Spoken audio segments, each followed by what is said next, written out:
Hi, good evening, everyone, and welcome to this event on denial and collective care in the age of pandemics.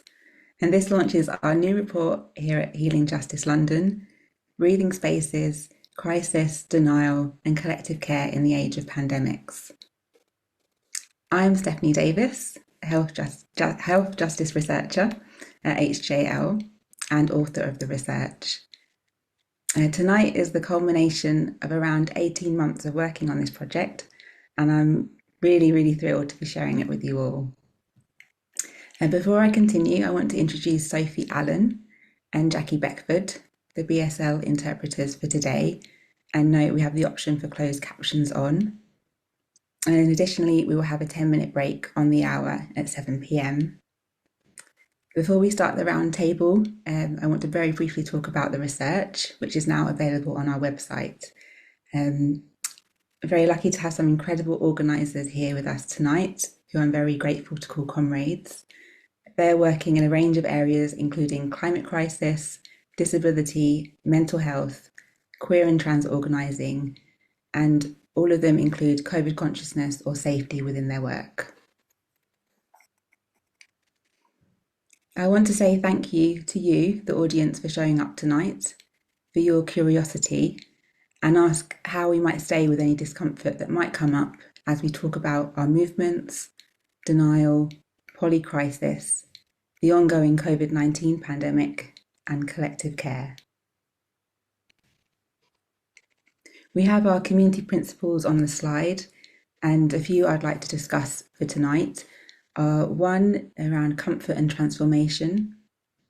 So comfort and transformation do not live in the same house. What is the edge we can move or stretch into? Secondly, our capacity to grow. These are ongoing conversations. Not everything will feel resolved or resonate.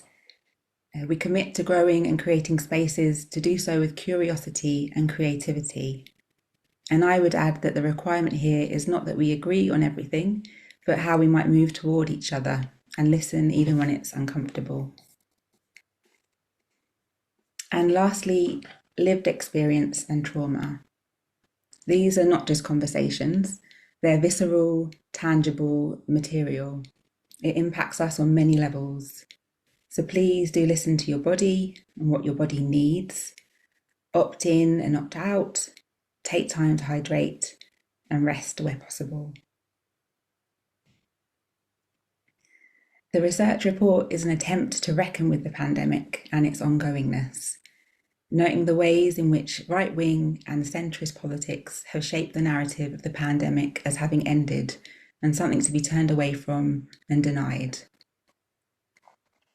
This project is intent on developing an analysis of the pandemic within a social justice framework, with the aim to encourage our movements on the left to turn towards the pandemic, its ongoingness, and refuse the ways in which the overculture or the dominant culture encourages denial. The research centres disabled, immunocompromised, and clinically vulnerable folks and allies who are continuing to organise around COVID. Those who are building mutual aid networks, social spaces, and undertaking advocacy in education, healthcare, and the workplace for clean air. The world changed in 2020, and as Leah Lakshmi Pipasana Samasena has said, the world has been cripped. So this evening is an invitation to think together about what our response to COVID might tell us about our movements and our capacity and preparedness for the current moment of polycrisis. Can we back to normal our way through crisis as the crises keep coming? How does denialism shape our movements? And what does this mean for our present and future and who we need to be for these times? This work also encourages us to think outside of state institutions to what a COVID or crisis response would look like that centred disability justice and the building of life-affirming infrastructure for the age of pandemics and polycrisis. What might our movements look like if we centred all care for all people, that rejected the logics of denialism, scarcity, and burden?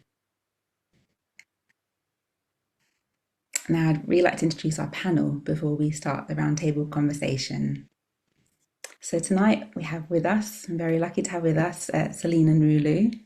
Selina Nrulu is an award-winning writer and researcher of Nigerian heritage. Former Young Poet Laureate for London, she's been widely featured in a variety of journals, short films, and anthologies, and her work has been exhibited worldwide. She is also a 2021 Arts Award finalist for environmental writing. Her full-length poetry collection, A Little Resurrection, was published with Bloomsbury and was an Irish Times Book of the Year.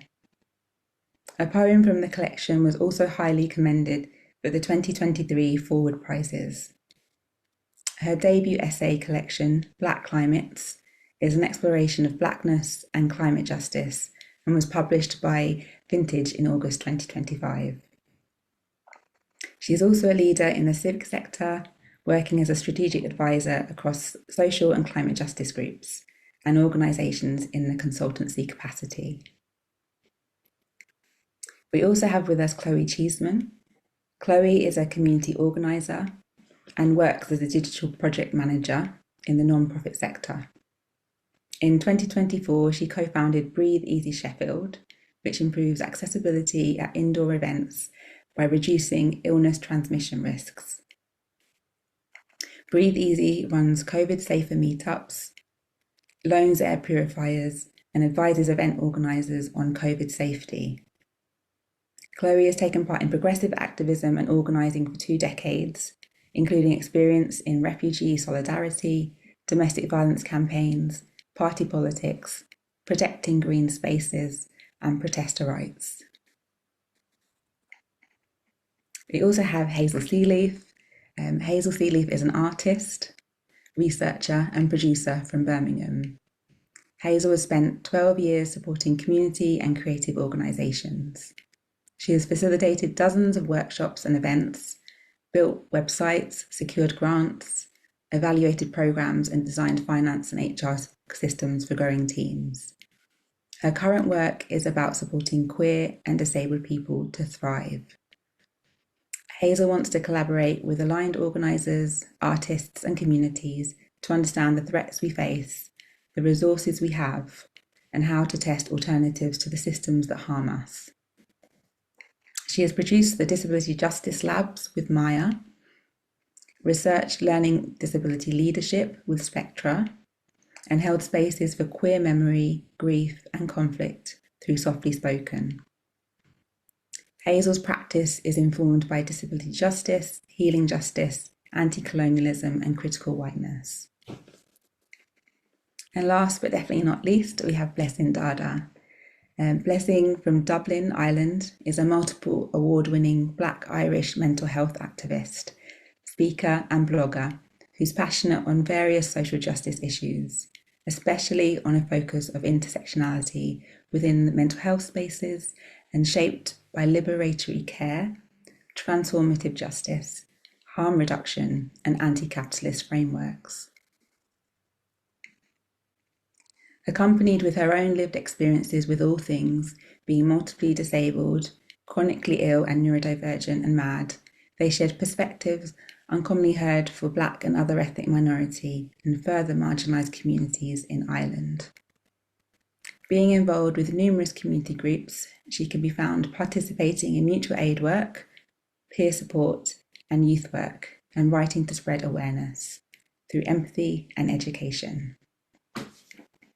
So that's our roundtable folks are here with us tonight. I'm really excited to have you with us and really honoured to have you with us.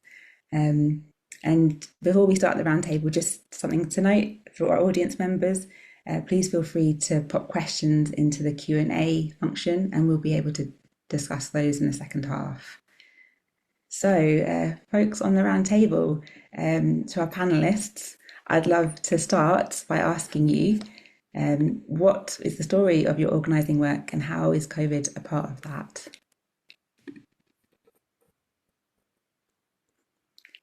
Who wants to go first?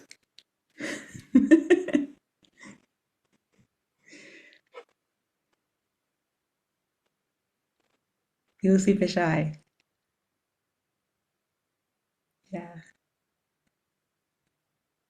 Chloe, do you want to talk a bit about Breathe Easy? Because I've been along to Breathe Easy and it's wonderful. Oh, Wonderful space. thanks. I co-founded Breathe Easy back in 2024 with my friend Jade. And we both had found ourselves at the end of 2023 in a situation where we both had people in our lives that we felt were additionally vulnerable to COVID, and we wanted to carry on taking precautions to protect them as well as ourselves.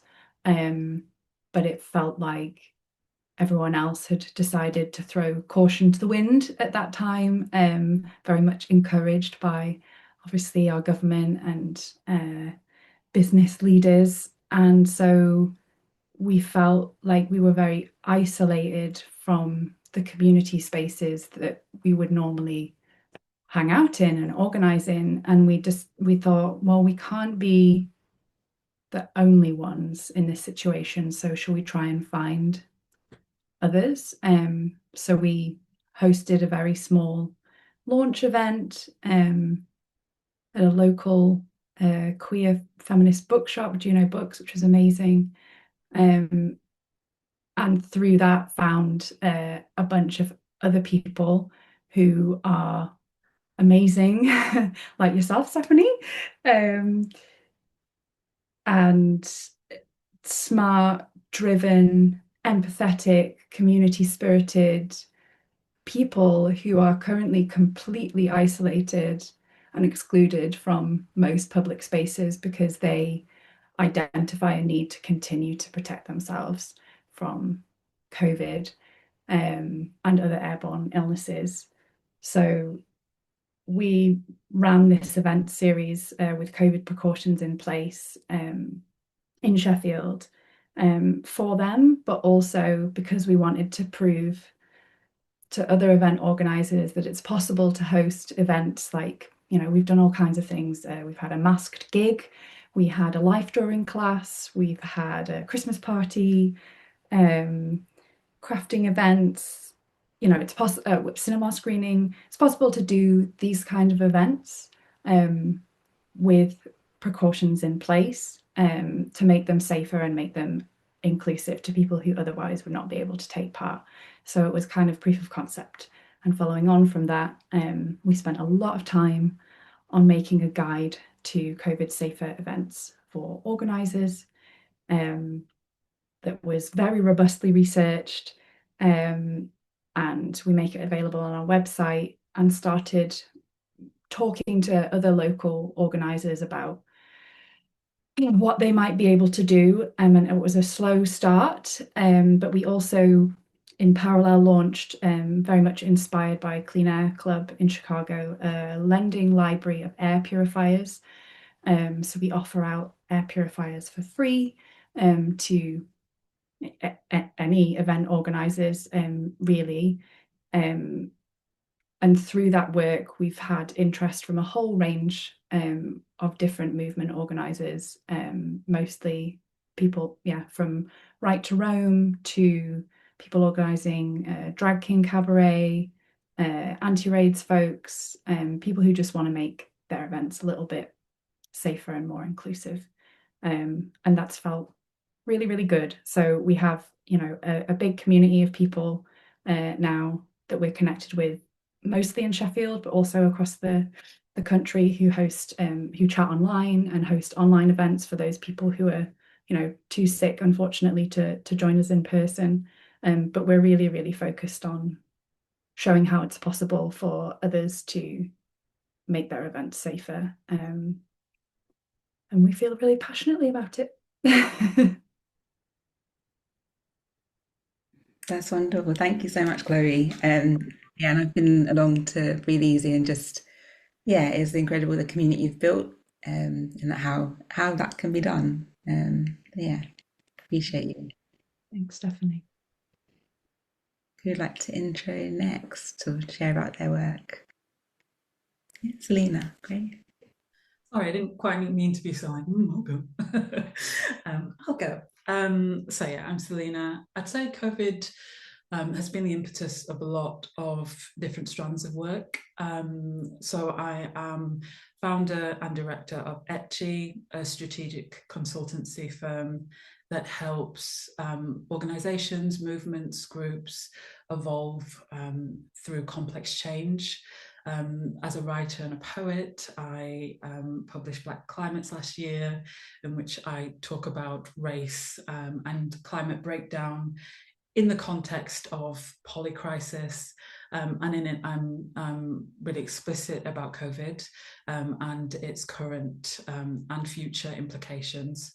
And I'm also co-founder of Manchester Mask Block, where we supply free masks, tests, and like loan air filters. And I'd say sort of within this, like that, yeah, I consider begrudgingly, I consider COVID to be a teacher. You know, before 2020, I might have said that I sort of was more aware of disability justice politics, but nowhere near sort of as central as it is in my work now. And obviously, we're always in a sort of state of becoming, so there's always more to learn. But I definitely know how important that is in the work that I do. And, you know, in a time of mass disillusionment where systemically we're just being shown left, right, and centre all our protests, all our sort of want for a different reality than this, you know, it's discouraging, and we're sort of being shown the limitations of our agency. And I feel like masking for me is a way in which I reclaim agency, in which I practice non-consent to the mass disablement that is happening globally. And it remains my most consistent form of protest. And, you know, it's teaching me to cultivate and develop that muscle to hold on to the values, not only the science, but the values I know to be true. And I think, you know, if we can, it showed me that if we can move past the denial and actually face crisis, in this case, the pandemic, COVID, squarely in the face. Yes, there is grief. Yes, there are fears, but there's also the capacity to evolve and to grow. And I definitely feel like that is how COVID has shown up for me. Beyond the ickiness of COVID itself, you know, it is evolving my practice and the way that I show up for people and the work that I do. And so, yeah, I have to take that from it. Yeah, thank you, Selena. I was wondering if you could talk a little bit more about your book, Black Climates, as well, because I think it's an incredible piece of work where you're threading together disability justice and climate crisis and the pandemic and black and thinking about blackness as well. If you could say more about that. Yeah, it felt really important for me to sort of put together almost like 10, 15 years of thought that I've had in this movement. And I think typically when we start talking about the climate crisis in particular, it's often sort of pitched as this issue over here, and so you have to sort of let go of your concerns and meet us here and let's talk about climate change.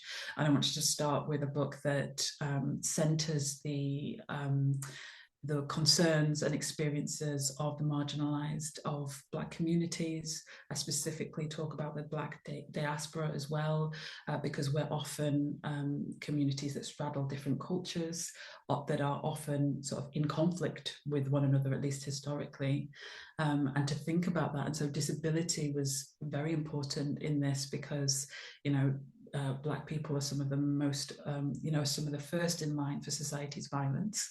And the way that disability is downplayed and denigrated and disrespected robs us of our humanity. And particularly where there is anti-Blackness, it's all too easy to do that. And so obviously, you know, I really wanted to give some time to that. And what it again taught me in the process of writing that is the ways in which we cannot afford to ignore COVID, and we can't afford to ignore pandemics as and when they come. We have to cultivate the muscle to be receptive to necessary change and to form deep, deep, bonds of solidarity beyond the buzzwords in a real way. And yeah, so that's was something that was really resonant as I was writing it.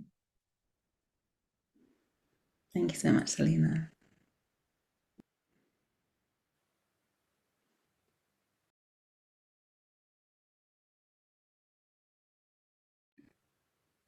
Leslie or Hazel, come in.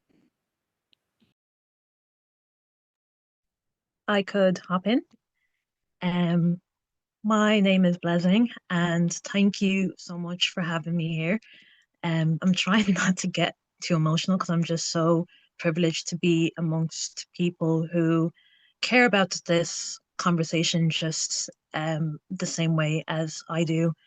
But yeah, I suppose with my work, how I got involved in mental health activism and how I got involved in the conversation of COVID is, I suppose, it stems back to beginning activism in my teenage years and reflecting on how the world perceives me and how I find my place in the world, and especially living with a lot of adverse childhood experiences and navigating a lot of mental health issues at that time.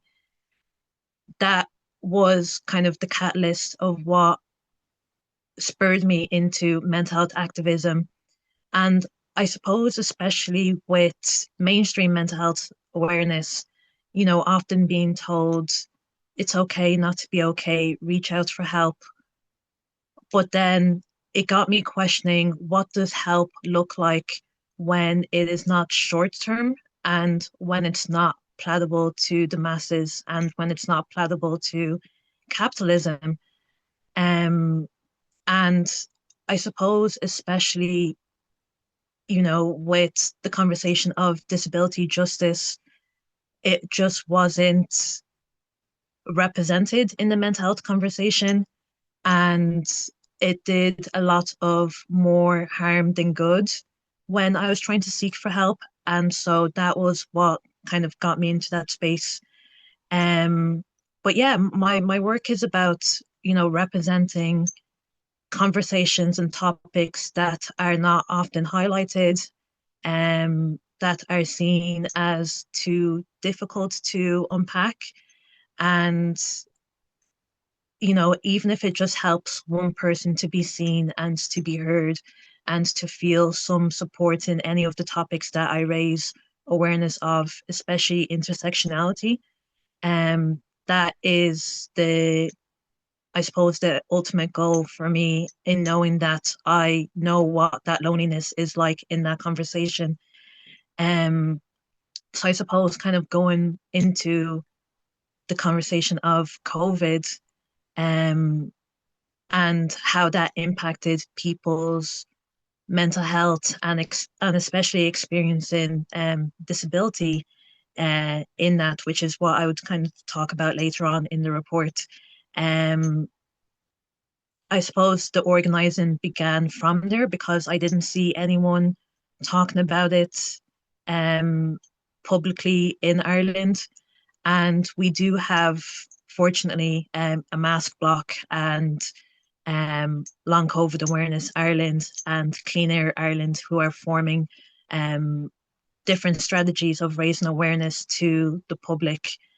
But yeah, I suppose, kind of bringing in that mental health conversation, that, medication and therapy and I suppose exercising your way out of a pandemic isn't always going to be easy, and that we need to come together in community care and have conversations that are hard but are rooted in love to bring about the change that we want to see.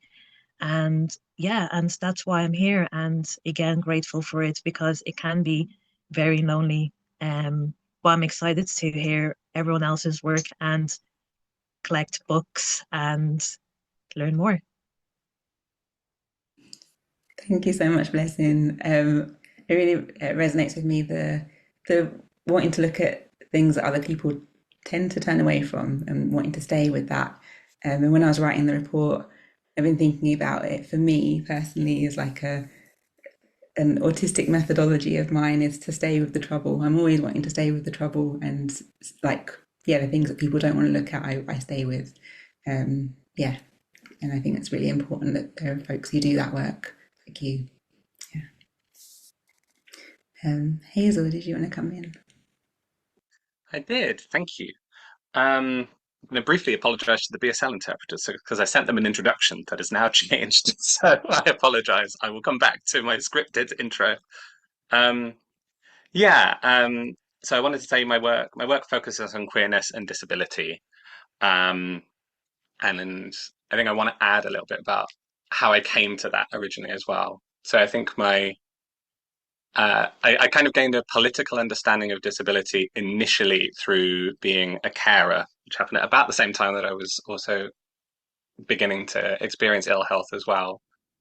But it was at a time when I was caring for somebody who was frequently an inpatient at kind of mental health hospitals. And it was around an awareness of how carers allowance operated as a thing, and uh, the fact that you become ineligible for carers allowance as soon as the person you're caring for is inpatient within a hospital, as though kind of you would suddenly be able to go out and seek work or something for kind of like the 2 weeks that somebody is kind of an inpatient. And I think that I'm bringing that up as well because I see how that kind of relates to some of the themes that come up in the report around kind of like extractive policies and the ways that value is drawn out of disabled people and disabled bodies that are kind of perceived as surplus, as you say in the report. And just that idea as well of kind of, yeah, like as a carer at that time, like my value to the state was preventing somebody from being in hospital. And as soon as I wasn't fulfilling that function, that value wasn't worth kind of reciprocating or reimbursing in any kind of way. And just that kind of, yeah, I think that was one of the first kind of understandings of kind of, oh, okay, yeah, these systems are not designed with care at kind of the heart of them. These are doing something else, and that awareness deepened over kind of the following decade and a bit of my own ill health, and then obviously COVID when that began. Um, yeah. Um, Also wanted to say I'm quite humbled and honoured to be invited as part of today's conversation. Um, I've maybe organised a dozen events that attempted to be some level of COVID safer in the last 5 years, which is far fewer than some of our other panelists and many people who are probably watching this evening. Um, I think I've been invited because your wonderful report, Stephanie, frequently speaks directly to other organisers on the left, other disabled and racial justice organisers and social justice organisers. And that's where my experience has mostly been rather than in COVID specific organising. So I was one of the active organisers of the online protests with Crips Against Cuts last year, protesting benefit reforms. I organised some COVID safer events and policies while working at an arts and social justice organisation here in Birmingham. And I've done that with some local queer projects as well. So yeah, I hope I'm able today to talk a little bit to a wider piece of kind of people outside of core COVID organising and how we can listen and do a better job of, yeah, responding to the polycrisis. Um, Having said that, I'm currently organising a project building DIY air filters for local community venues here in Birmingham as part of a brand new CIC. We are so new that we don't have social media, but we are called DAFT, and that stands for Disabled, Angry, Fags and Trannies. But you can't put that on a funding application, so our government name is Designing Accessible Futures Together, which I think is pretty good too. Amazing. Thank you so much, Hazel. I'm so glad you're here. I think Daft is amazing, and I was very happy to come along to the first session building Ev. It was really rad. Felt really good to just be doing something together. And also, yeah, I think it's really great that all of us on the panel coming from like different areas, like I said in the introduction. So not just COVID organising as the sole focus, but how that comes into other areas of our organising. So yeah, really, really happy to have you all here and excited to be here with you. So yeah, moving on to my next question. So the report does focus a lot on denialism, but also mutual aid, which we'll maybe talk about a little bit later. But I wanted to ask, what does COVID era organising and denialism tell us about our preparedness to organise in these times of polycrisis?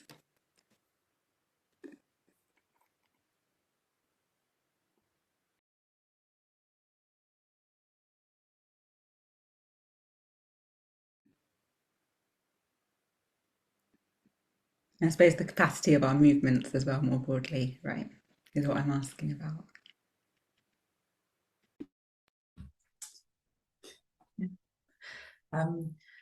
That we've got a lot of work to do, I think is the headline.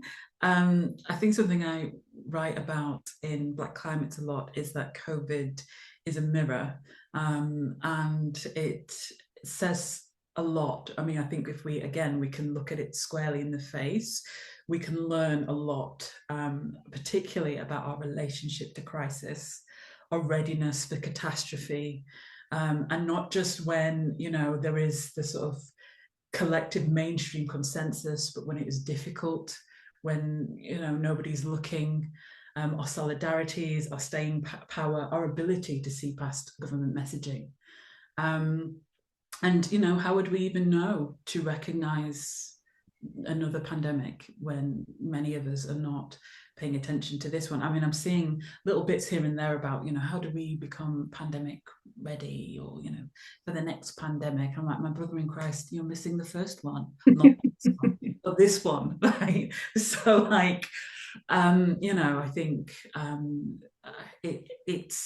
worry for us. I worry for us because it's showing us the sort of, the misalignment of values that is happening. And I think, we're at this particular point, this escalation point, I think, where, what is seen as very normal is actually very violent. So, if you just sort of keep your head down and get on with things, go along with the flow, you're actually, there's actually a lot of violence that is underpinning that. COVID, for example, that it's over now, and to sort of go about your business means that you're contributing to the spread, which is leading to disablement and ultimately death.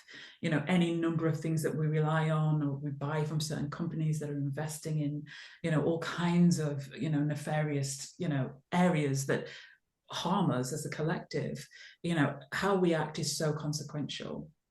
And so, yeah, I think that it shows us that there's work to be done, and that we need to get used to going against the grain. We need to get used to stepping out of what is considered to be normal. And actually, there needs to be a complete sort of understanding of our core and central values, and that we need to get used to sort of holding on to them and living by them.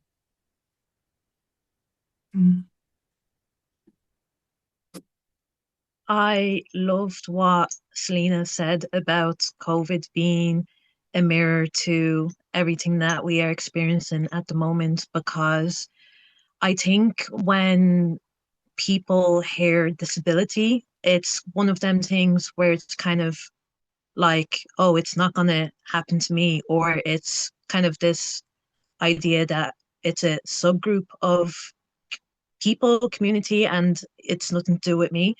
And I always try to tell people or educate people that, besides childhood, that the disabled community is the only community that anyone can join at any time, whether you are born disabled, whether you acquire disability, or whether you are privileged enough to reach old age. And, just even kind of given different examples of, maybe becoming temporary disabled with a sports injury or pregnancy, or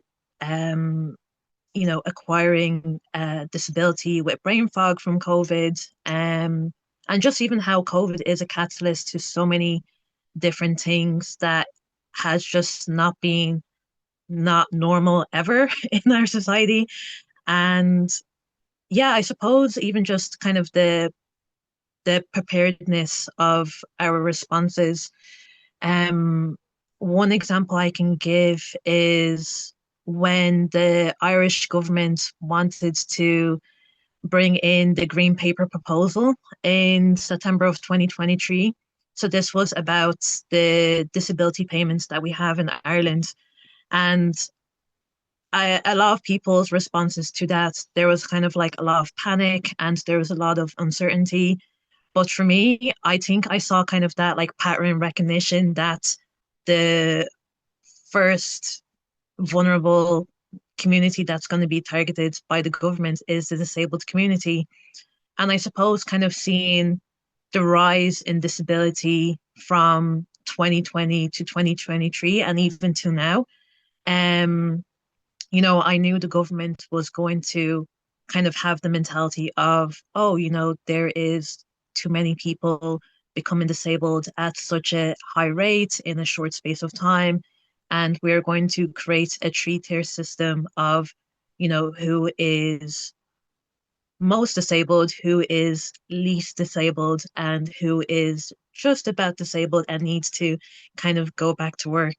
And disability is just such a dynamic experience because for me, as a able-bodied passing person, my disabilities are just very dynamic day in, day out. Um, but luckily, I do need to reassure people, like, luckily we have scrapped that. We fought very, very hard for it, and got that abolished. For now, they're still trying to bring something in again. But I suppose kind of, exploring what sustainable actions look like, because we are very used to kind of approaching these things as a once off, go onto the streets and march and protest and see what happens. It gets abolished and then we wait for something to happen. So I think just having a sit down and exploring our different source resources that we have at the moment, the different skills that we have at the moment, and using that to our advantage to kind of create, sustainable supports in place for each other, and kind of understanding that, yeah, no one is immune to becoming disabled, and disability and being sick and being chronically ill is not a moral failing, but the government is a moral failing, and we need to back each other in this corner. Yeah, thank you, Blessing.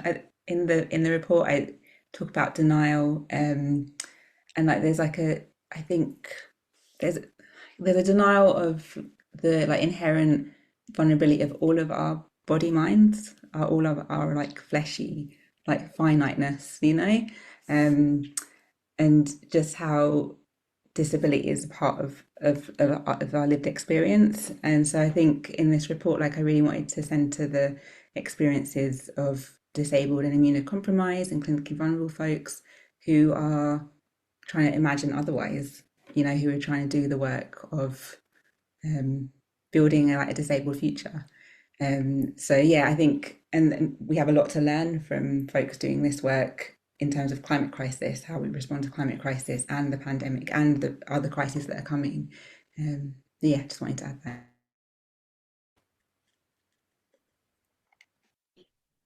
Shouldn't be doing hands, I know, but I can't help it.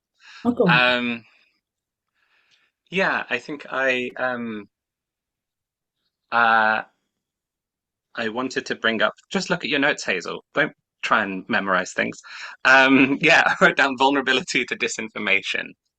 Um, I think is one of the things that COVID era organizing and denialism teaches us about our preparedness. I think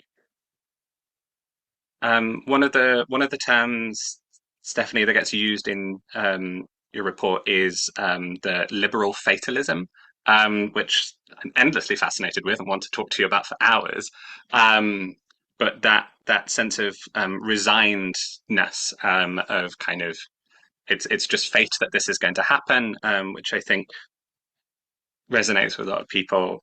And you also talked about how one of the building blocks of that idea was this idea of like unknowability, and particularly how early in the pandemic that kind of unknowability of like this disease was kind of used as an excuse for not taking action, and that was like a very deliberate choice, by people. Um, I wanted to draw that similarity to some of what I saw happen at the kind of uh, the kind of closing of lockdown phase of the pandemic, where again I think what I saw people talking about quite often.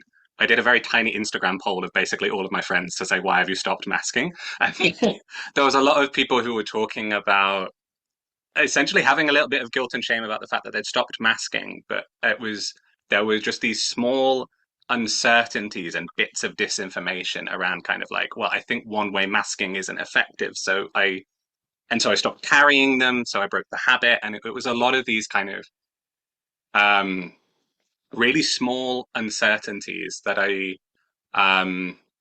don't think wholly explain kind of like why that behavior started to happen. But um, I think that just demonstrated this vulnerability, in our movements to disinformation and to just kind of like deliberate confusion, as a way of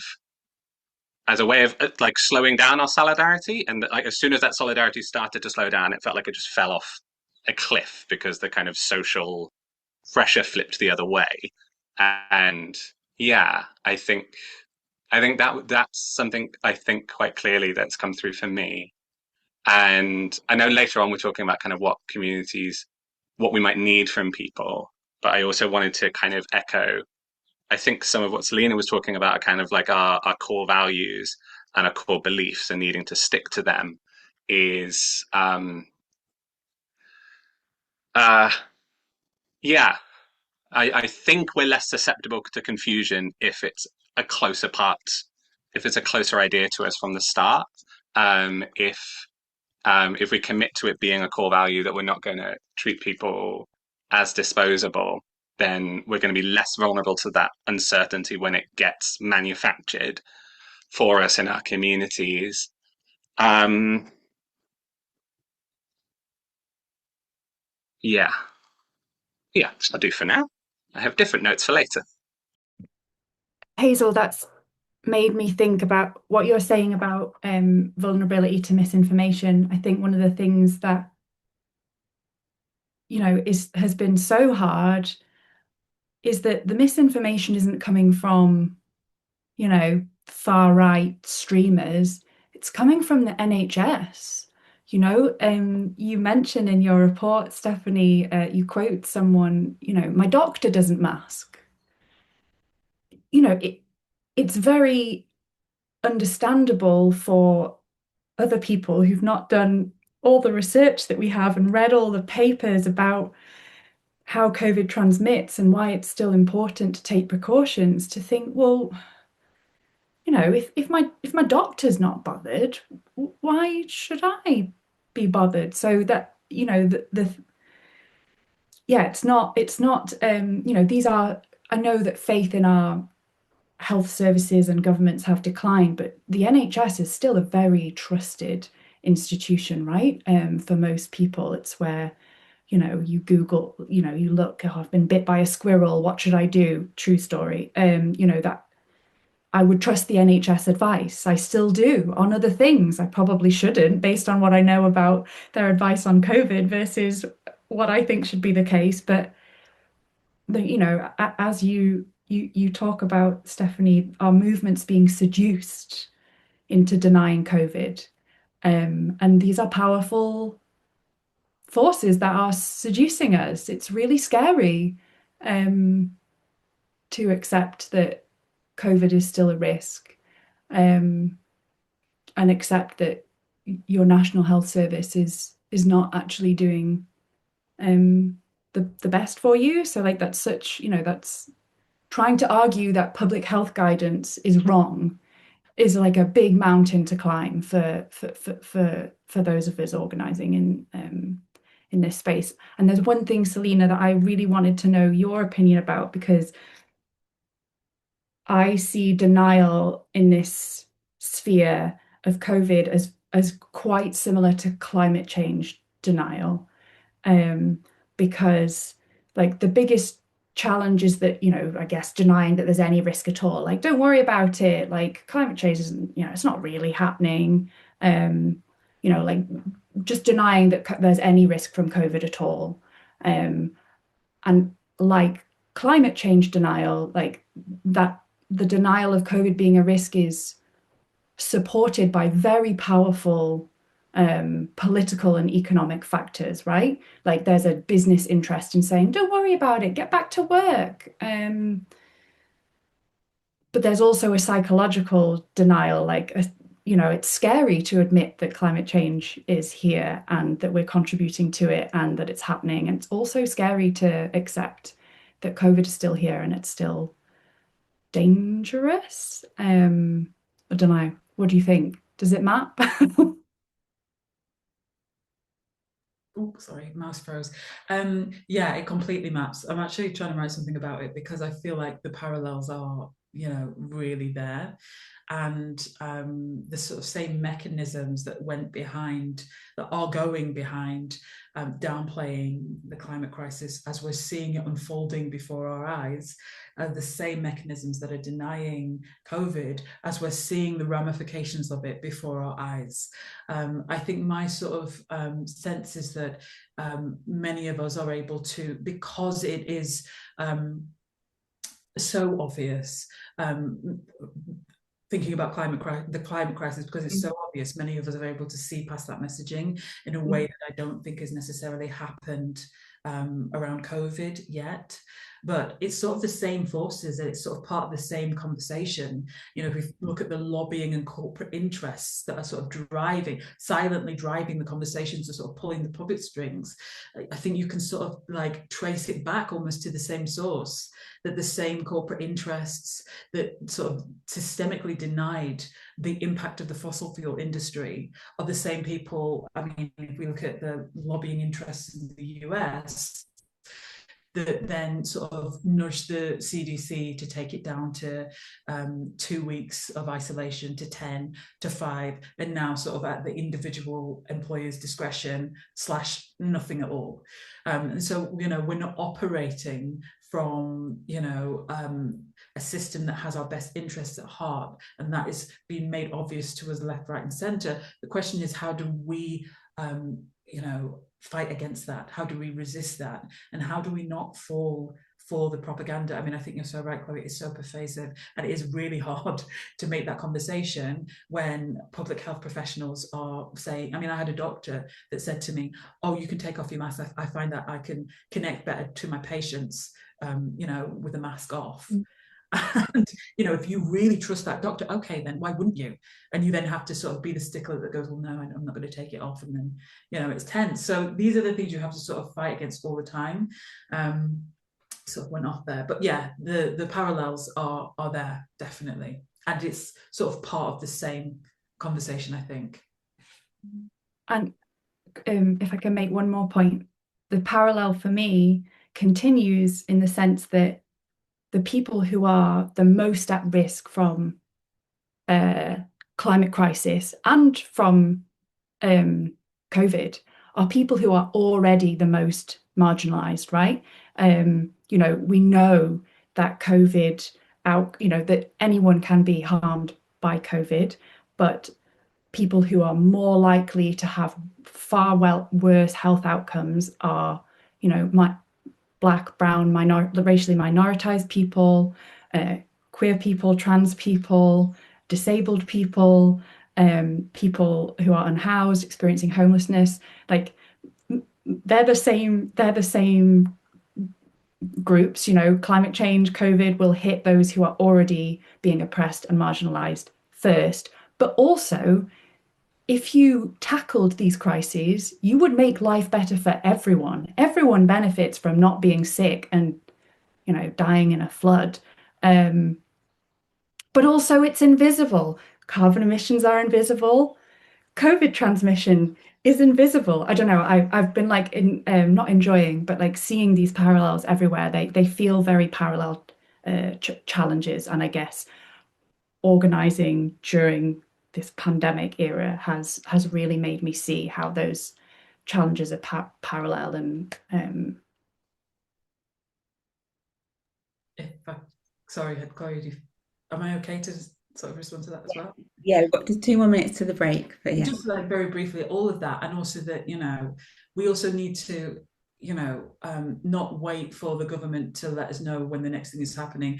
We need to follow the logic around, and organize from that place. Future pandemics are very likely. And so that's the connection as well between COVID and the climate crisis. We are in the pandemic scene. Due to the climate crisis, more people are going to be moving species. It means that there's more opportunity for different pathogens to spread. So it is absolutely likely that this happens again. So in terms of how, our preparedness, we shouldn't be waiting for the next thing to drop. We should be moving with the awareness that it will happen at some point. And even if it isn't by some miracle in our sort of lifetimes, we need to be leaving sort of the blueprint for future generations, because it absolutely will be happening. And at the moment, we don't have much to offer. Thank you so much, Selena. Blessing, you're going to come in real brief? Yeah. I don't mind answering this after the break or like right now, but so do let me know. But just with what Selena and Chloe were saying about, climate, denial of climate justice, climate crisis, and the NHS misinformation, it's one of them things where I have to hold my heart so hard in trying to understand people's disconnect when it comes to misinformation, because in leftist organizing, on the outside of leftist organizing, it's one thing if people don't have any proximity to COVID cautious people who are having these conversations and have absolutely no clue at all. And then on the inside, when there's a lot of people who are in proximity to myself and yourselves who are having these conversations and are still not putting two and two together, that's the part that makes me, I suppose, kind of struggle to understand like where the breakage has occurred. Because from my end, what I'm seeing is that a lot of people in leftist organizing know that the government does not care about trans health care at all, does not care about women's health care at all. In response to the neglect in healthcare with women's experiences with endometriosis, and conversion therapy around Europe and in Ireland in trans healthcare. The government's response to people who are seeking asylum seeking and refugee status, and their healthcare response in accommodation centres, and all these different things that people know that the government does not care about. So, all of a sudden it's kind of caring about what the government has to say on COVID. And I'm just trying to, I know this is not going to be an answered and a question that's answered like right now, because it's just kind of like one of them things where it's ongoing, but it makes me reflect on the ongoing genocide and people's frustration around the 2-year mark, when certain people weren't speaking up on the genocide in Palestine, besides kind of witnessing a live genocide going on and hearing people's personal testimonies and stories. And so it's the same thing happening right now with people sharing their stories of long COVID and sharing the science and the research papers and your research, Stephanie. I'm just so forever grateful for you for doing this work. And so it's one of them things where, I put out to people to question, where their decision has come from in terms of either engaging in coming around to implementing COVID practices in their, I suppose, in their movements or leaving them out and why. But yeah, that was just something I wanted to add because it's something that keeps me awake at night at times. And yeah, just for people to have that conversation with themselves. Thank you so much, Blessing. Thank you all. Just noticing time because we're going to move on to the next question around what we need to do in our movements then in response to this. But first, a little break, a 10-minute break. Hey folks, just coming back. Just before we move on to the next question, I just wanted to just finish off what we were discussing before the break about denial.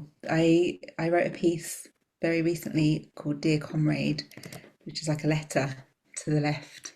I'm just going to share it in the chat about denial and just how we, from what we've talked about, really the need to think about denial, not just about COVID, but how does denial shape our movements and what are at the kind of edges of what we're doing, what is pushed to the edge and what needs to be centralized in our work. And I think just going forward in terms of the polycrisis, just keeping attuned to what we push to the margins and why, and the need to bring that into the forefront.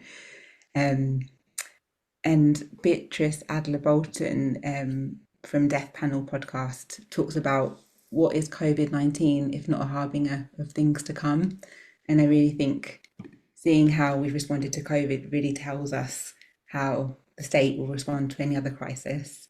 And in my report, I do talk about how COVID has been framed as a public health failure, but really it's just the way public health works. It's just the way the NHS works. It's just the way the government works. It's not a failure. So really about what we need to do within our communities to respond to crisis, to know that we will continue to be abandoned. And so, I think I want to bring folks together here because people are doing the work for our communities. And so that's my next question really, is about what we need. Going to get the actual question up. What do we need in our movements and for these times?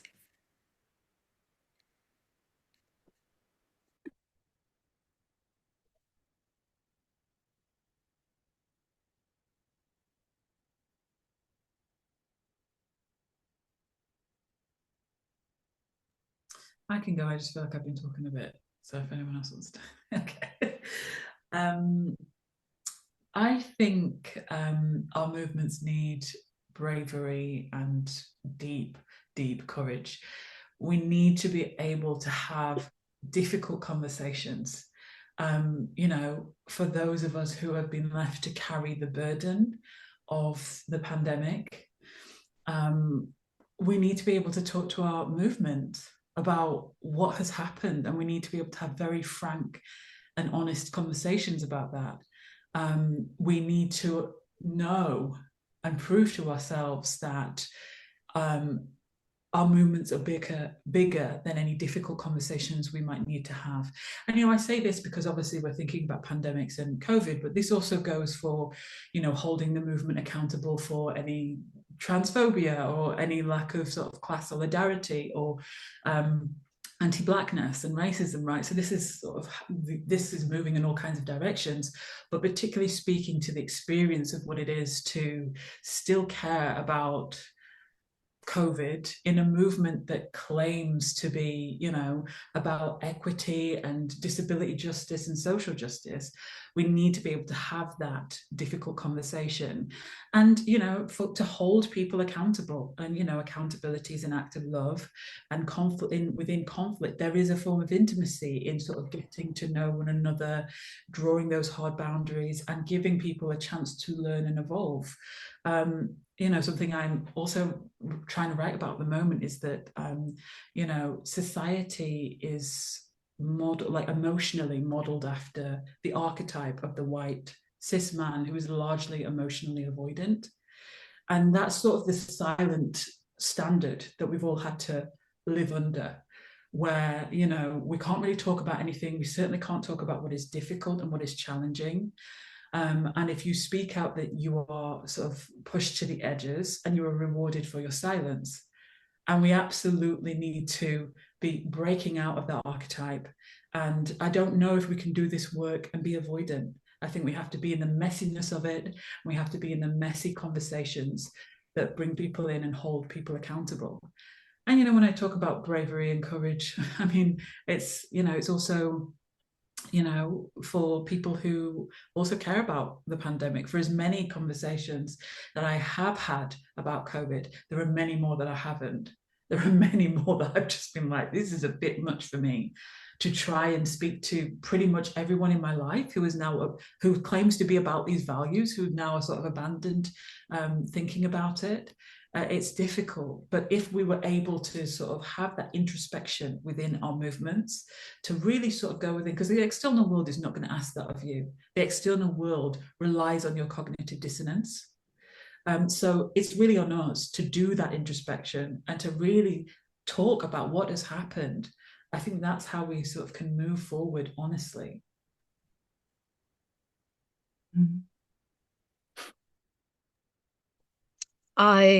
Selena, I love your stance on avoidance and how that shows up in our spaces. I can't remember if it's me that says it or like I heard it somewhere, but there's a saying that accountability in avoidance culture is just so awkward. And one way I try to ground myself in these conversations is kind of looking back at history and understanding that everything that we have in place at the moment has always been met with resistance and have just been, normalized over time. The more we keep practicing something and the more we keep having these conversations. And one prime example that comes to my mind, and I every June I try to address it in a trauma-informed way because I know people don't like when I use this example, but the way we are, how people respond to the ongoing COVID pandemic, it mirrors how people responded to the AIDS crisis, and I suppose just that kind of like parallel in terms of community care and showing up when the government has failed all of us, and what that looks like in having uncomfortable conversations and not leaving anyone out of these movements, and what does that look like? And I suppose, using that example is a reminder that, it takes time for people to be educated on what COVID is, because the government have done a terrible job around it, and what damage in our body looks like in this. And I suppose even just being the stepping stool in recognizing that it's not just COVID that we're trying to get people to be educated on, but also how the flu and the strep throat and RSV and so many other things that are very avoidable. That suffering just doesn't have to be this way. And yeah, I suppose like what our movements need is, yeah, I suppose even just kind of going back to childhood and, going back to our inner child and questioning our muscle on curiosity and imagination, and bringing that into our movements, because I think there's this kind of like very black and white thinking of we either do this a certain way or we don't do anything a certain way. And, there's just so much kind of helplessness and hopelessness around the conversation. Um, but yeah, I suppose that's what I wanted to bring up because I know in your report, sorry, I'm just having a quick glance at it. I know in your report you were talking, Stephanie, about loneliness and abandonment. And that's something that comes up a lot for me. People always ask how I mask every single day and, do I not feel awkward or do I not feel out of place? And this is just a bit of my humor kicking in, but I suppose I don't really feel that as much because I'm just so used to being a Black person in a very predominantly white country that I'm always used to people staring at me or questioning me. So, you know, thank you, Black trauma, for giving me the spine to be able to mask in public. But yeah, what everyone has said in general, kind of, exploring what resilience and tolerance and doing the right thing, what that looks like, because every other movement have always started with that one person to just start from somewhere and bringing everyone along on that journey. So I don't know if I really answered that question, but that's my take on that. Thank you. Sorry, Stephanie, you go ahead. Go for it.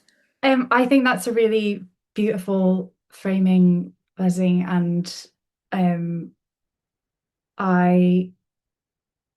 think that like nobody on the left has gone into their organizing because they want to cause harm, right?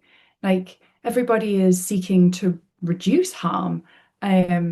So we share those values together, and I think what we need in our movement spaces who haven't yet addressed COVID is that reckoning, like you've all talked about, like, oh, like I didn't intend to cause harm by just organizing a mixer at the local bar for people involved in climate justice to get to know one another, but actually there are some ways that I could be causing harm.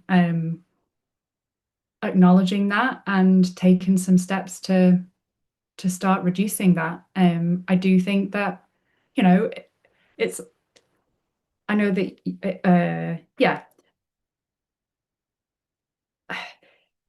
it's not that it's a burden, but it does take, and there's an additional need to think about what you're going to have to put in place the first time that you think about COVID safety, right? If you've never thought about it before, I've spoken to lots of local organisers who are on varying journeys of thinking about COVID.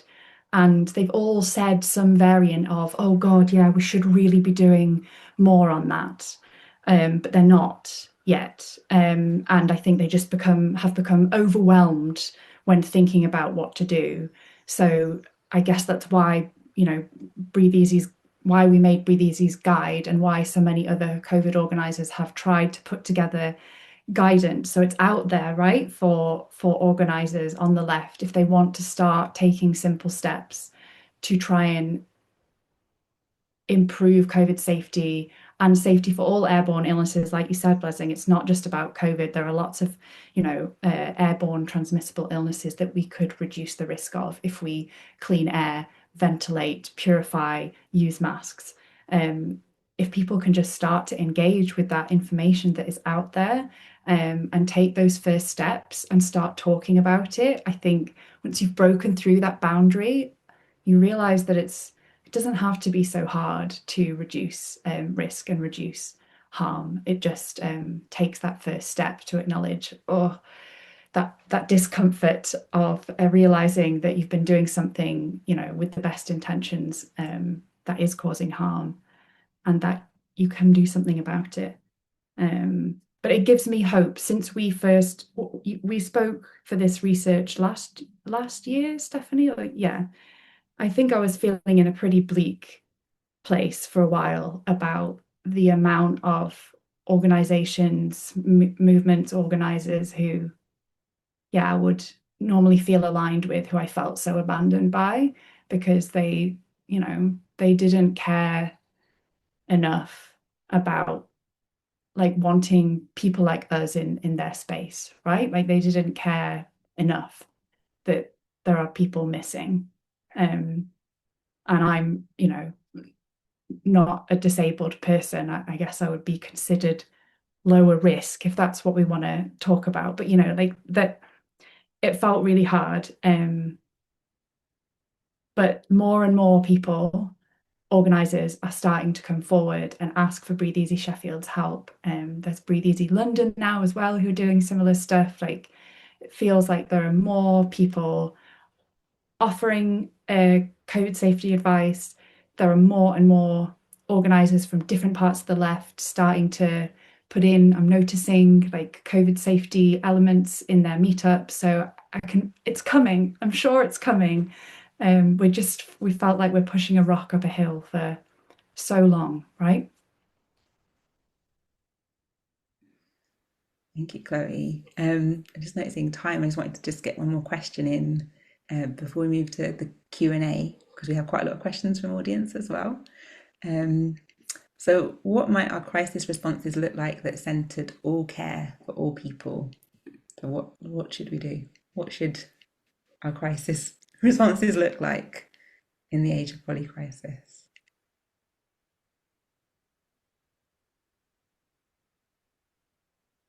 And I think in this, you're all doing work already that is prototyping, is prefigurative, is doing the work.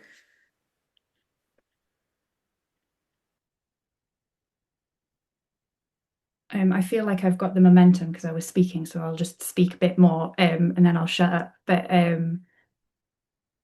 I think we need to expand the beautiful work that has been done around safer spaces, right? We have the model of making our spaces safer, not safe, but safer for everyone to be part of. And I think we need to expand that to include COVID safety and airborne safety, and think about, who it is that we are, who's missing from our movements because we're not doing this.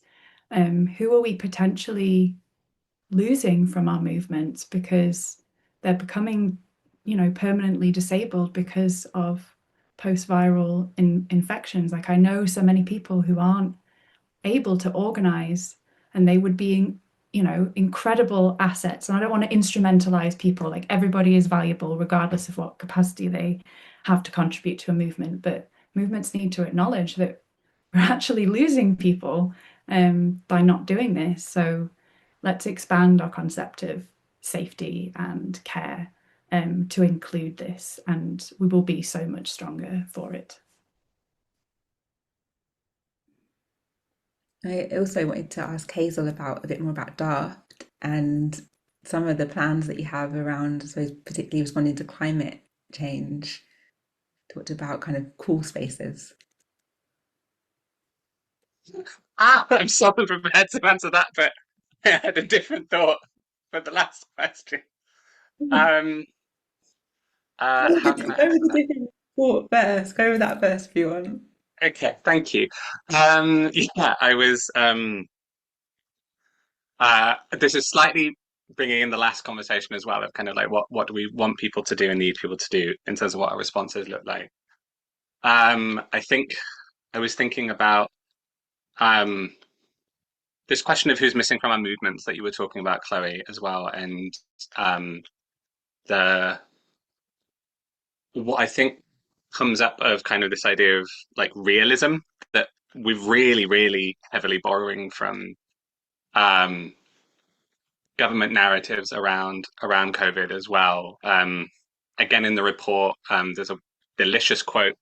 I can't remember who it was from, but this idea of like it's deaths pulled from the future, other people who are dying from COVID. Like these are deaths that were inevitable and were going to happen, and just this deeply, again, the liberal fatalist logic of kind of like there's a calculus that needs to happen, and this idea that there are people who are less valuable that I think is echoed in less extreme ways in other communities on the left when what we are doing is we're being realistic about resources rather than about kind of who should live and die of kind of well, we have to be realistic about like whether we can afford to be bringing in air purifiers, or we have to be realistic about whether we can afford BSL, kind of all of these questions of realism that come in. And I feel like, and with this idea of presupposition as well, of perhaps that people from um,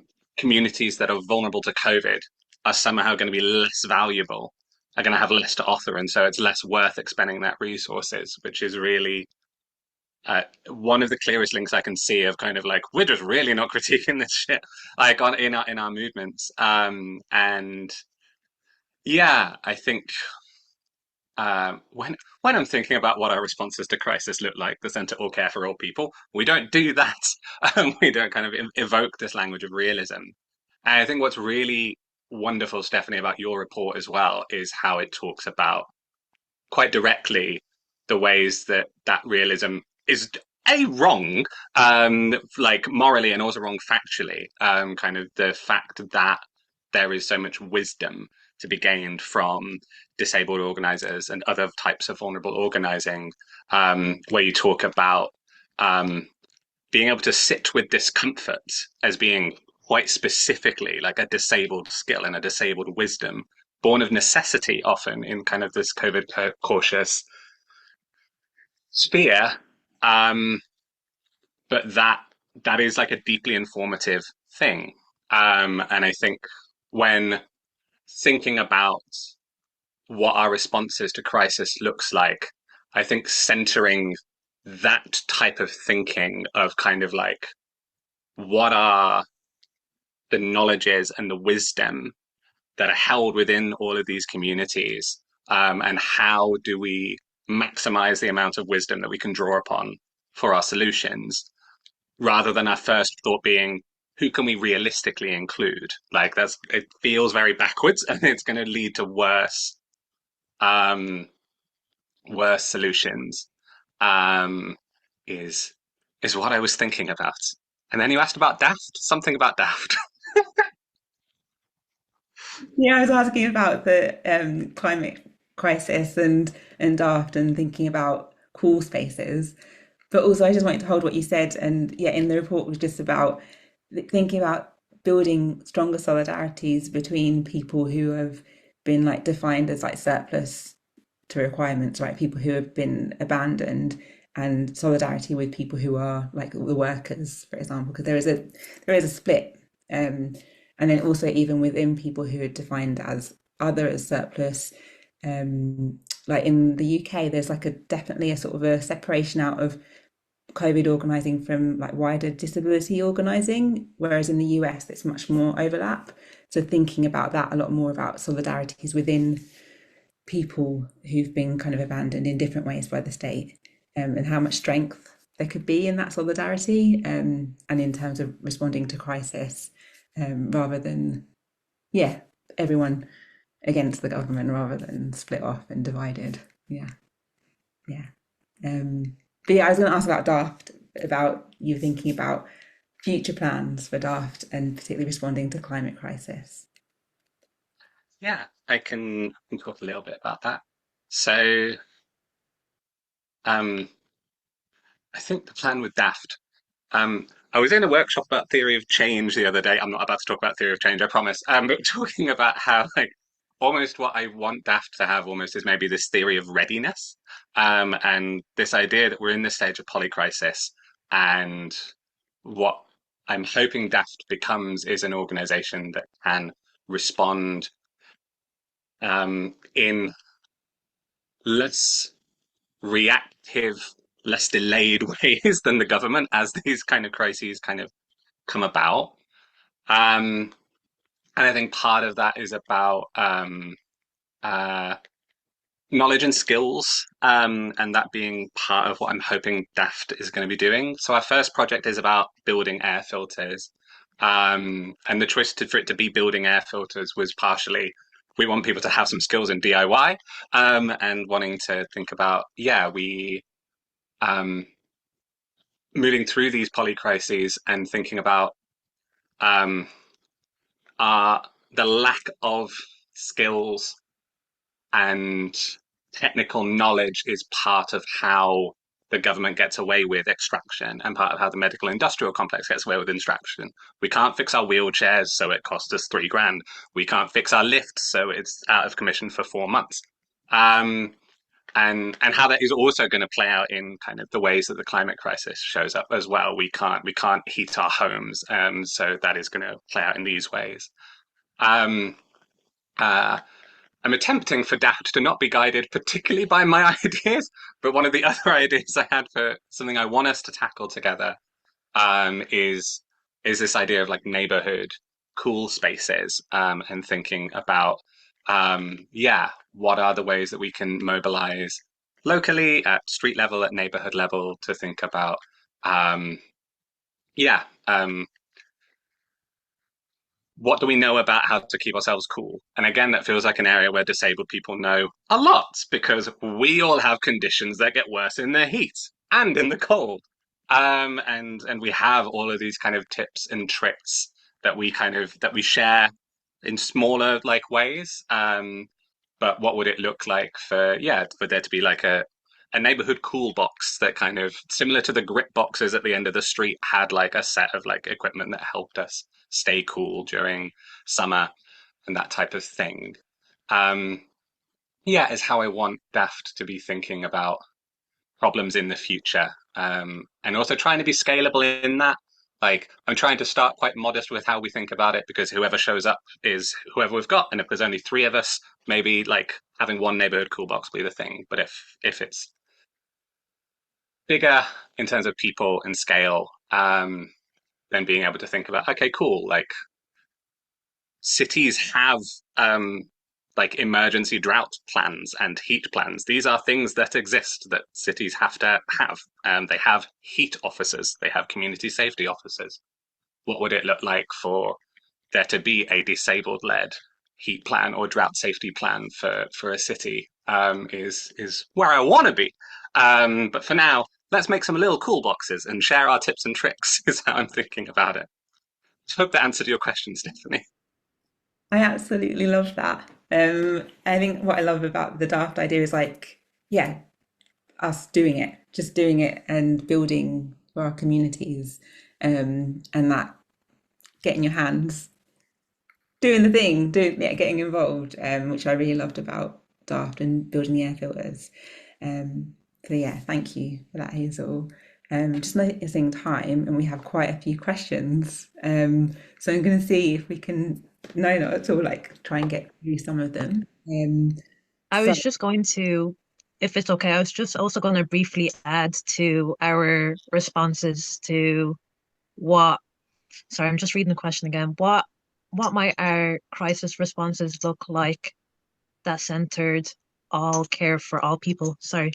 But yeah, just going off with what everyone has been saying, I think definitely having intersectionality at the forefront. Because I always think if your movements aren't intersectional, it's gonna cause harm and leave out a lot of people in these conversations. But I think especially having a trauma-informed approach and meeting people where they're at, but also using discernment of practicing our distress tolerance and our resilience in these conversations. Because I also think, even just going back to intersectionality, when it comes to disability and care, I often think about who the burden of care is laid upon the most, and it's usually women or Black and other ethnic minority communities, or people who are of working class, and so many of these different things. So I suppose even just also exploring our areas where we experience oppression, but also areas where we experience privileges, and I suppose redistributing them in a way that can make these spaces and these conversations easier. one thing I do see in my activism at the moment is, especially in the mental health field, and I'm even just looking back on your report again, Stephanie, great work. I'm going to be blasting this out to everyone, but you're there was a line that talked about mutual aid not typically being focused on a single issue. And how do we take a more frontline approach to meeting people where they're at? And one of the things that come into my head is that I think even just going back to the drawing board and understanding that everything that we see now as normal or as pathology has been normalized through capitalism and white supremacy. And in an issue that's coming up at the moment is that a lot of people are being misdiagnosed with OCD for taking COVID precautions in masking and testing and having these conversations with their loved ones and within, um, accessibility in their workplaces and etc. So I think I'm even trying to like loop it back to, oh yes, so care for all people. So yeah, I think it's one of them things where again, just going back to history and looking at where resistance has occurred and use the lessons of the past to try and bring about change to the forefront. But yeah, even just using like everyday examples of conversations around consent and how we all have a basic understanding of consent in the area of, sexual relationships and, how does that look like in shared aired spaces, conversations around anti-racism and understanding that a lot of people like myself experience a lot of medical racism, and understanding people who are queer and trans, how they experience a lot of transphobia and queerphobia in medical spaces. So I think even just kind of trying to branch out and explore what care looks like and that it's not one shoe fit for all situation, but it's very dynamic and very dependent on context. But it's always just reimagining care and knowing that it's not an impossible task. Thank you, Blessing. Just in terms of time, I've got a lot of questions, but maybe we can get through a few of them. So the first one I wanted to ask is, let me find it, is as someone who is COVID conscious, but also an anti-racism, anti-fascism organiser, I spend a lot of time around other left-leaning folks, also organising around these things, but I'm the only one masked. I never know how to broach it within these spaces, though, and would appreciate any guidance or reflections.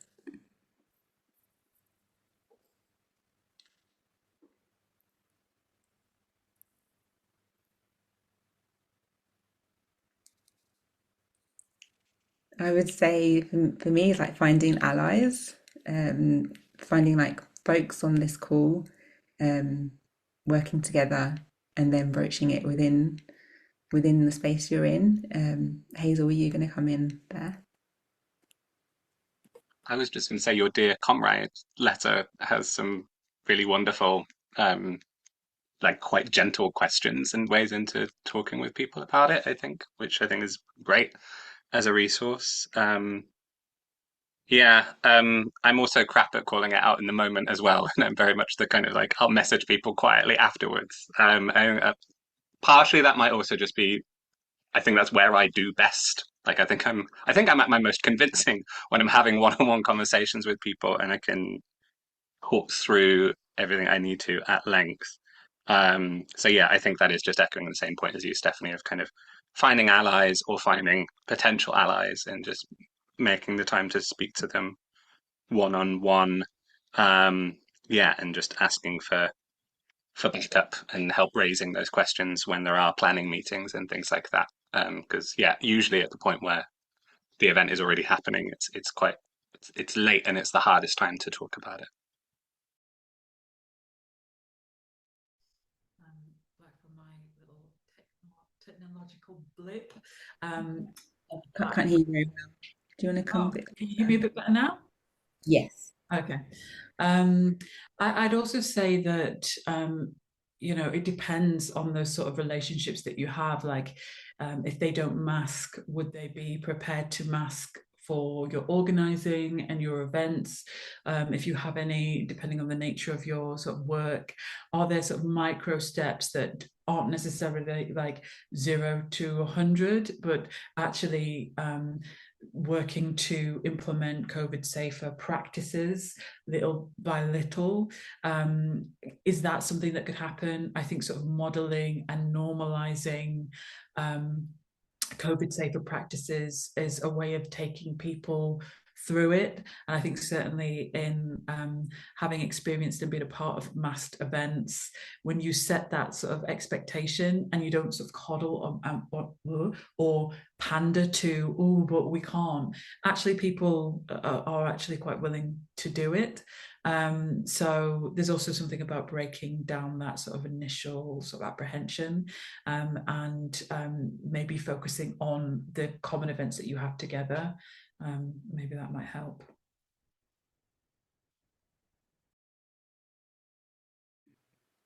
Thank you. I'm going to jump to another question. It's a little bit similar, but slightly different. It's thinking more about in interpersonal relationships, in intimate relationships.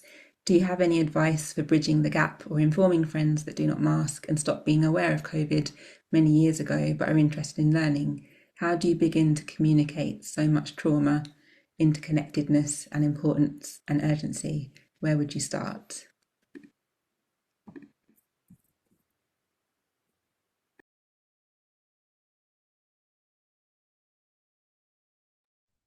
I think that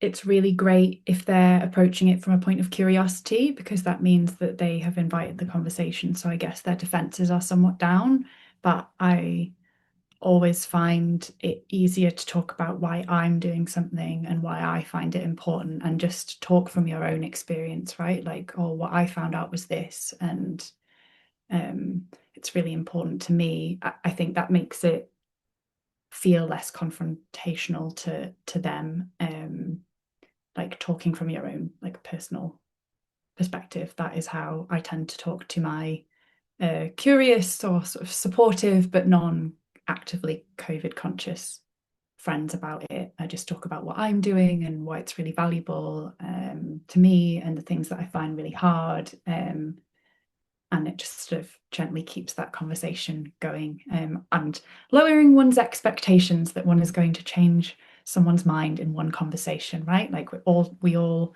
take a long time to percolate new ideas through. So don't put the pressure on yourself that you've got one shot to convince your friends that they should be doing something.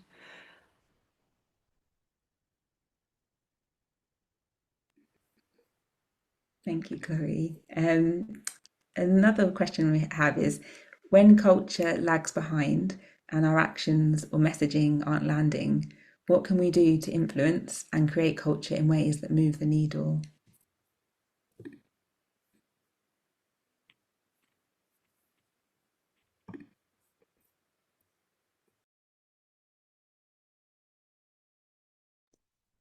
Sorry, could you read that question again? Yeah, sure. It's when culture lags behind and our actions and messaging aren't landing, what can we do to influence and create culture in ways that move the needle?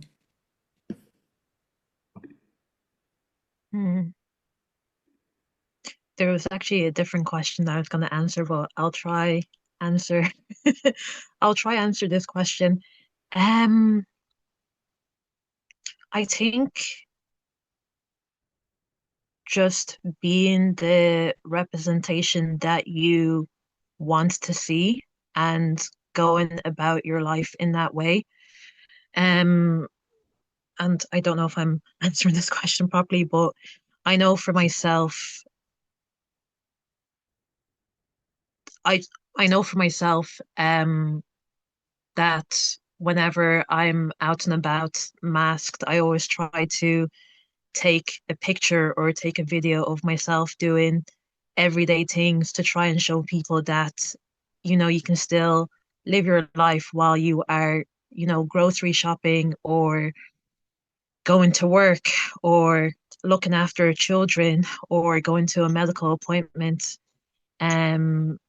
Because I suppose even though I am disabled, I do have the privilege of being able to leave my house to some extent for work and medical appointments.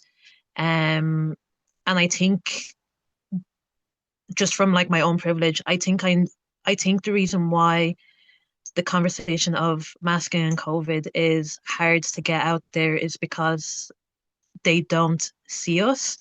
Um, and that's for many understandable reasons. People have become bedbound and housebound due to long COVID, due to MECFS. But for those who are able to leave their house and being able to do their everyday life, I think just yeah, showing people that there's ways to still live your life and there's fun ways to go about it as well. Like I'm always trying to match my mask to an outfit or um uh, yeah, talking about consent and um care and liberation and what my dream world of what care looks like for everyone. Um and yeah, it's definitely not easy trying to change culture because it is again back to history. It's one of them things where it doesn't occur over a year or two, or as you can see, we are 7 years into this. Um but yeah, that's my answer. I know it's not like a great answer, but that's the thing that came to me. Thank you, Blessing. Um, really, really quick last question before we start to close. Um, what do the panel think about archiving our activist organising as legacy tools for the next generation, and what technologies might be involved?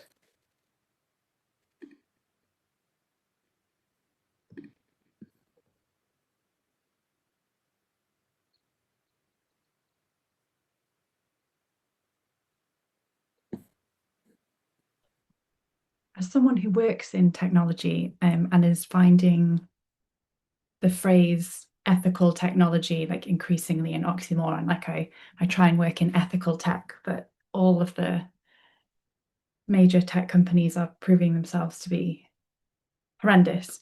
I don't like, I'm desperate to get away from, relying on the big tech companies for any of our organizing and documenting. So I actually don't know the answer to this question, but I'm desperate to know what technologies we could use that are more ethical, because it feels really hard to make good choices in that area. All our stuff's documented on Instagram. I don't feel great about that, but it's where people are right now. Yeah, love to hear what other people are using.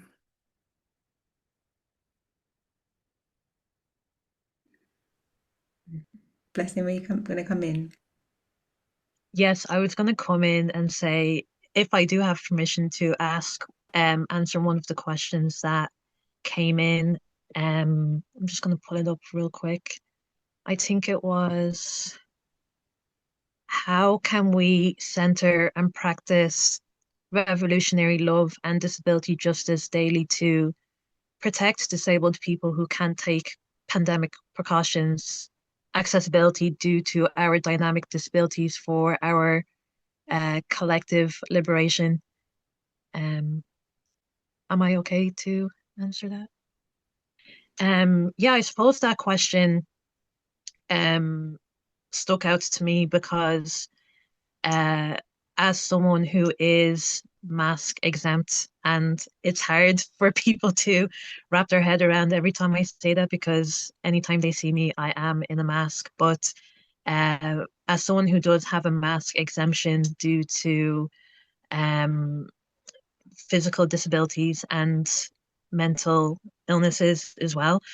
I always try to talk to people about the Swiss, I can't even say that properly because of my lisp, but the Swiss cheese method, and how taking precautions isn't an all or nothing thing, because people hear um, masks, and of course masks and vaccinations are our strongest form of protection. But even just having conversations around, our loved ones and how their care for us looks like. So it can look like asking people to mask and test for us before visiting our homes or before hanging out. It can also look like still having joy in your life, but doing it in a different way. Having dinners in outdoor spaces, having HEPA filters in spaces, um, masking at concerts, and so many different ways that we can reimagine a different world. And I think the best thing as well is for people to share their stories and to hold space for grief, and grieve for the world that we imagined. And 2020 have shown that a lot of the things that we wanted for ourselves is not the case. But um, there is joy in people like yourselves on this panel who are doing amazing work to show people that there is always a different way to go about these things, and that holding space for dynamic disabilities in these conversations, and creating care in all of it. True love. Um, but yeah, I just wanted to put that out there because I know it's one of them things where um it's one of them things where it can be hard to kind of understand how to navigate these conversations when there's different disabilities in place. But yeah. Yeah, thank you so much for that, Bethan. I really appreciate you in answering that. I really appreciate you all, everyone who's been here tonight, and our panelists. We're just coming towards 8 o'clock, and I wanted to just share the report. I think it's been shared maybe already, but I'll share it again because I'm really excited to put it out in the world finally. Also, tomorrow night we have the kind of follow-up space. People are welcome to come along to. As part of our Breath Circle is being relaunched, and I'm going to put the link in the chat as well. And Breath Circle, we're collaborating with two COVID conscious resilience facilitators, Misha and Harriet, to offer two introductory COVID conscious resourcing sessions, where we'll be working around things of grief, denial, and tension. So all are welcome tomorrow night and at the end of the month as well.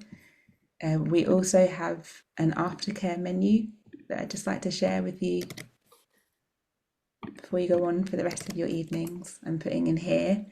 And just, I wanted to say a deep thanks. A thank you for everyone joining us tonight, for our panelists, for Jackie and Sophie for their BSL interpretation, along with those who contributed to the research, and for the team here at HJL in their support in the writing of the report and the organising of this event. So thank you. Have a wonderful rest of your evenings, and always in solidarity. Thank you.